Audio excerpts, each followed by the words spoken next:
جمیعا، اللہ کی طرف رجوع کرو، توبہ کرو، جمیعاً لوگوں سب کے سب، ایمان والوں سب کے سب اللہ رب العالمین سے توبہ اور تائب ہو جاؤ، لعلکم تفلحون، توبہ تائب ہونے کی وجہ سے شاید کہ تمہیں فلاح مل جائے۔ حی علی الفلاح، آؤ کامیابی کی طرف۔ اب فلاح کے راستے کیا ہیں؟ اس سلسلے میں پہلی اور بنیادی بات توحید کی گواہی دینا، پیارے پیغمبر علیہ السلام کی رسالت و نبوت کی گواہی دینا، پہلی بات۔ دوسری بات، توحید کی گواہی اور پیارے پیغمبر علیہ السلام کی رسالت اور نبوت کی گواہی کے ساتھ ساتھ نمازوں کے ٹائم پہ پیارے پیغمبر علیہ السلام کی سنتوں کے مطابق نمازوں کو ادا کرنا۔ تیسری بات، وَتُوبُوا إِلَى اللَّهِ جَمِيعًا أَيُّهَا الْمُؤْمِنُونَ، جو فلاح چاہتا ہے، کامیابی چاہتا ہے دنیا میں بھی اور آخرت میں بھی، ان کو وَتُوبُوا إِلَى اللَّهِ جَمِيعًا، اللہ کی طرف سارے کے سارے توبے کر لو، ایھا المؤمنون، اے ایمان والو، لعلکم تفلحون، شاید کہ تم کامیاب ہو جائے۔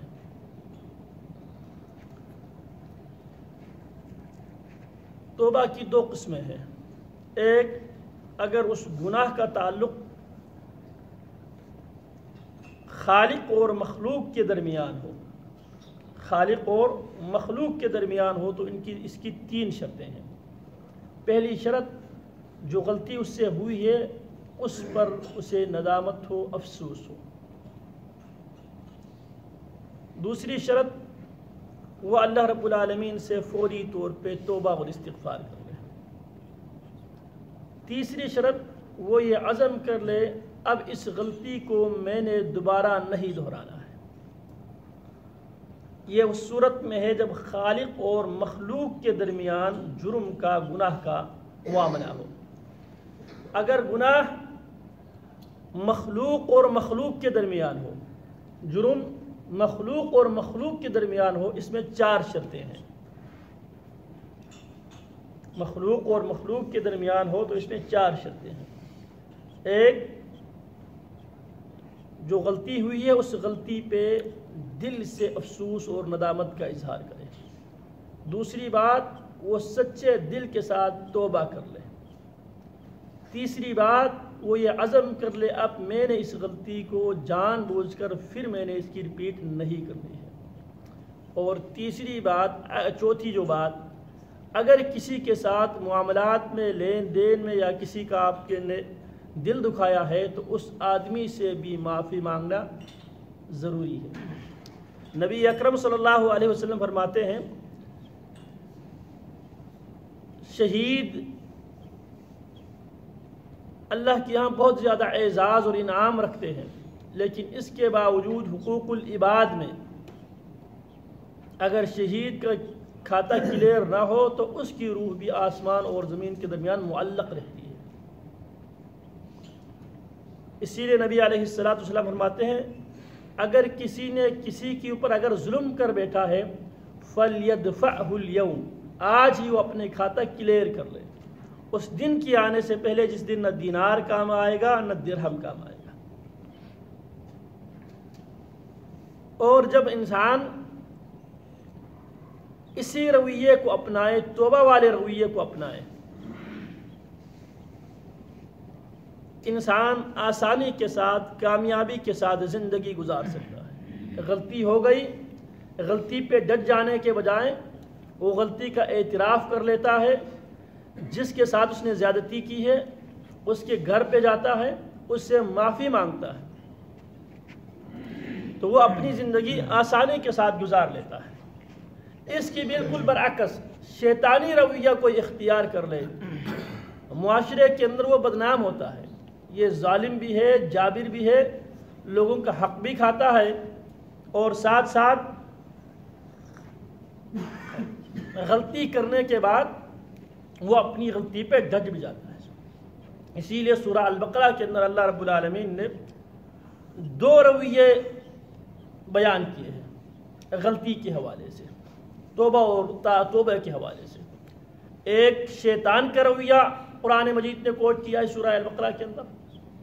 اسی لیے نبی علیہ السلام نے فرمایا سورہ بقرہ کو پڑھ لیا کرو, گھروں کو قبرستان نہ بناؤ, گھروں میں سورہ بقرہ کی تلاوت کثرت کے ساتھ کیا کرو. سورہ بقرہ میں کیا ہے؟ سورہ بقرہ کی مضامین میں سے ایک مضمون یہ ہے, ایک انسانی رویہ ہے, ایک شیطانی رویہ ہے. جناب آدم علیہ السلام سے بھی غلطی ہو جاتی ہے. عصا واستغفر, آدم غلطی بھی کر جاتے ہیں اور غلطی پہ ڈٹ جانے کے بجائے فلاح کے راستے کو اختیار کرتا ہے, کامیابی کے راستے کو اختیار کرتا ہے. عصا واستغفر, غلطی کر بھی لیتا ہے اور غلطی ہونے کے بعد اس غلطی پہ ڈٹ جانے کے بجائے واستغفر, اور اللہ رب العالمین سے مغفرت بھی مانگتے, اللہ سے توبہ بھی کرتے ہیں. اب اس توبہ کے حوالے سے بھی بہت سے لوگ جو غیر شرعی وسیلے کے قائل ہے, انہوں نے بہت سی باتیں گڑی ہوئی ہیں. جناب آدم علیہ السلام غلطی کرنے کے بعد اللہ رب العالمین نے جب جناب آدم علیہ السلام اور امی حوا کو جب جنت سے نکال دیا تو اس وقت تک ان کی توبہ قبول نہیں ہوئی جب تک انہوں نے محمد الرسول اللہ صلی اللہ علیہ وسلم اور آپ کے آل کو جب تک بطور وسیلہ نہیں ڈالا, اس وقت تک آدم کی توبہ قبول نہیں ہوئی.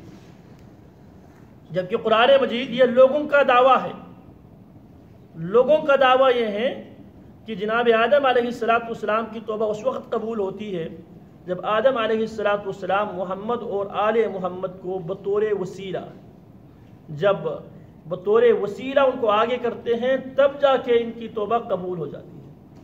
جبکہ قرآن کہتا ہے فَتَلَقَّى آدَمُ مِن رَبِّهِ كَلِمَاتٍ, آدم سے غلطی ہو جانے کے بعد آدم کامیاب ہو گئے اپنے رب سے کچھ کلمات حاصل کرنے میں, اور وہی کلمات بھی قرآن نے خود کوٹ کر کے بتایا ہے. رَبَّنَا ظَلَمْنَا أَنفُسَنَا وَإِن لَّمْ تَغْفِرْ لَنَا وَتَرْحَمْنَا لَنَكُونَنَّ مِنَ الْخَاسِرِينَ. یہ قرآنی دعا ہے. جن احباب کو یاد نہیں ہے ان دعاؤں کو یاد کر لیں. نماز اور اقامت کے درمیان یہ قیمتی گھڑیاں ہوتی ہے, ان گھڑیوں میں مکمل طور پہ کثرت کے ساتھ اس دعا کو پڑھ لیا کریں.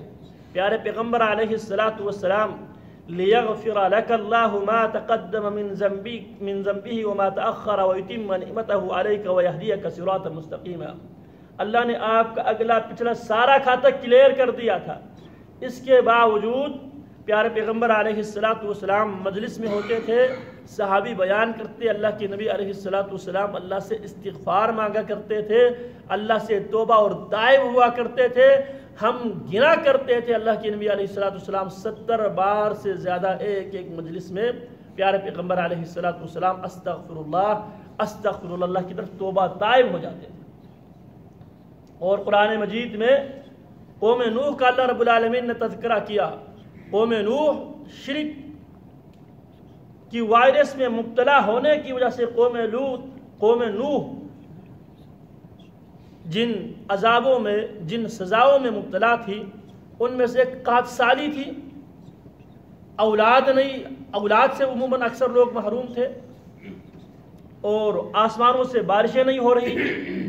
اور جناب نوح علیہ السلام نے قوم کی ان تمام بیماریوں کا علاج یہ بتایا, میری قوم اللہ کی وحدانیت کا اقرار کر لو, اس کے بعد اللہ سے استغفار مانگو, اللہ سے توبہ کر لو, یہ فلاح کے راستے.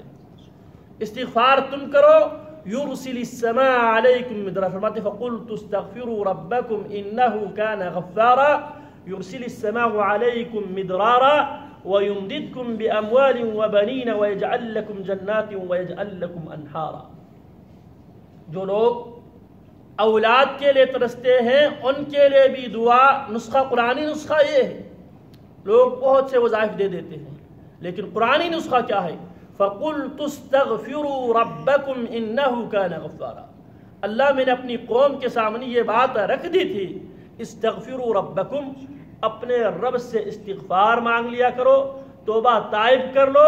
انہو کان غفارا, کیونکہ تمہارا رب ہے وہ غفار ہے, بہت زیادہ گناہوں کو معاف کرنے والا. اسی لیے اللہ رب العالمین نے معاف کرنے کے حوالے سے اپنے لیے 3 نام قرآن مجید میں ذکر کیا ہے۔ غفار 1، غافر 2 اور غفور 3۔ غافر الذنب گناہوں کو معاف کرنے والا، انہ هو الغفور الرحیم اللہ بے شک معاف کرنے والا اور رحم کرنے والا ہے۔ وَإِنِّي لَغَفَّارٌ اور میں بہت زیادہ غفار، بہت زیادہ میں بخشنے والا ہوں، لمن تاب الی وعناب جو میرے طرف توبہ کر لے، میرے طرف رجوع کر لے۔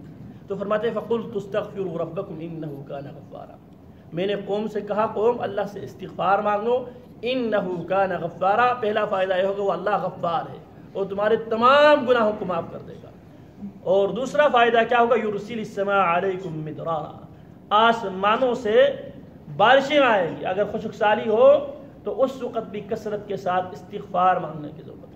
وَيُمْدِدْكُمْ بِأَمْوَالٍ وَبَنِينَ، تنگ دست ہو، وَيُمْدِدْكُمْ اللہ تمہاری مدد کرے گا، بِأَمْوَالٍ کثرت کے ساتھ، دولت کے ساتھ، کثرت مال کے ساتھ اللہ تمہاری مدد کرے گا، وَبَنِينَ اور کثرت اولاد کے ساتھ اللہ تمہاری مدد کرے گا۔ نسخہ کیا بتایا؟ استغفار کو لازم کرو۔ نبی اکرم صلی اللہ علیہ وسلم فرماتے ہیں من لزم الاستغفار، جو استغفار کو لازم پکڑتا ہے، ہمیشہ توبہ تائب ہوتا رہتا ہے، اللہ رب العالمین اس کی گناہوں کو مٹا دیتا ہے اور اللہ رب العالمین اس کو ہر قسم کی پریشانی سے نکلنے کا راستہ عطا فرماتا ہے۔ تو عرض میں یہ کر رہا تھا، فلاح کے راستہ انسانی تاریخ میں اللہ رب العالمین نے فلاح کے راستہ بھی اور ناکامی کا راستہ بھی دونوں کو معین کر دیا، واضح کر دیا۔ تو جناب آدم علیہ السلام کے کردار بھی قرآن نے ذکر کیا۔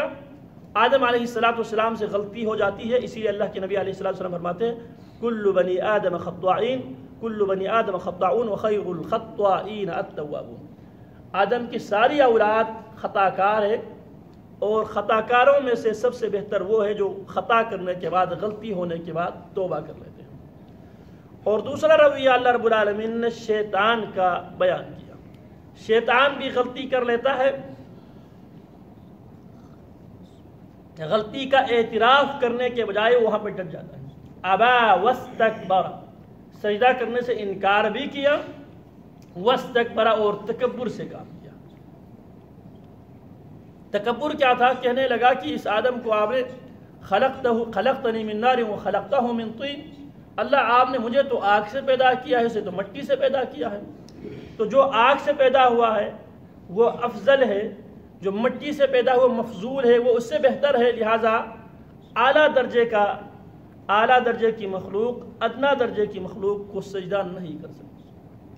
تو ابا واستکبر، انکار بھی کیا اور انکار پر ڈٹ بھی گئے۔ اللہ رب العالمین نے ان دونوں رویوں کو بیان کرنے کے بعد ہمارے سامنے 2 آپشن رکھا ہے، یا ہم اما شاکرا و اما کفورا، یا ہم شکر گزاروں کے ساتھ ان کے راستے پہ چل پڑے، فلاح کے راستے پہ چل پڑے، و اما کفورا، یا ہم اللہ کی نعمتوں کو استعمال کرنے کے بعد، نعمتوں سے فائدہ اٹھانے کے بعد ناقدری کرنے والوں کے گمراہ راستوں کا ہم انتخاب کریں۔